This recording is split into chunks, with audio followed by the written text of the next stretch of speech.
Hey, this is David Miller with the Miller Group of Keller Williams Realty. I'm here to help you get real estate smart. All right, let's talk some real estate. The new stats just came out for Orlando and they are juicy. Let me tell you. First thing, let's start with the interest rates. I know that the Fed dropped the rate today by 0.5%, which is awesome, but keep in mind that the interest rates for real estate and for your mortgage are more so affected by the 10-year bond. And here's the good news. We've had the lowest interest rate of 6.1% as an average since 2 years ago. That's good news, and that should get more buyers in the market. But is that actually what's happening? Let's look at the numbers here. Inventory.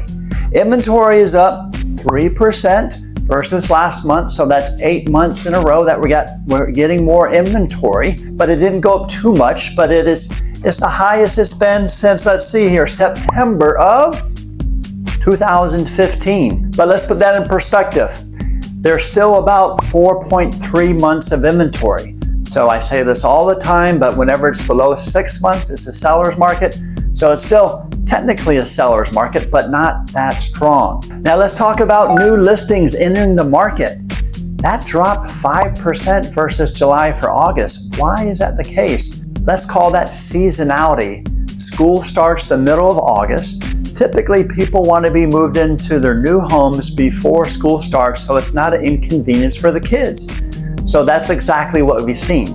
And it also slows down for 30 days when school starts because everybody's trying to get the kids in their after-school activities and soccer and football and all that other stuff.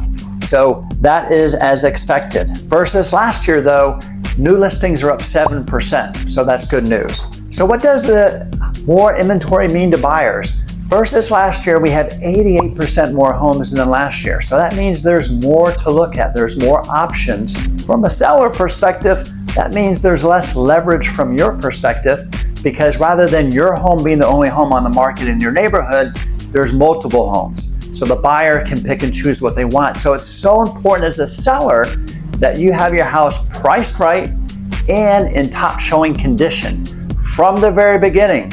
Because if you don't do that, I guarantee it's going to take longer to sell your house and it's going to sell for less money. All right, so let's talk about pending sales. So, hey man, interest rates are the lowest they've been in 2 years.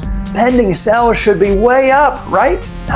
They're down 11% versus July. Why is that the case? Well, some of it goes back to the seasonality, but I really think when the rates go down, it takes time for that to trickle to people. We're already seeing in the month of September a lot more houses going on a contract. So what I expect for next month when I do this report for you, pendings are going to be way up. So how is all this news affecting pricing? Pricing is down about 1.4% versus July. So that's the second month in a row that that's happening. Now, if you remember a month ago or 2 months ago, I did an updated prediction for the rest of the year. And I used the word buyer's market, but I said it might turn into a buyer's market if the interest rates keep on bouncing between 6.8 and 7.2. Right now, they're sitting around 6.1. What is that doing for buyers? It's making homes more affordable, number one, and so they can either lower the mortgage amount or they can afford more house. So for every 1% drop in interest rate, you can afford 10% more house than you could before. So that's going to bring more buyers into the marketplace.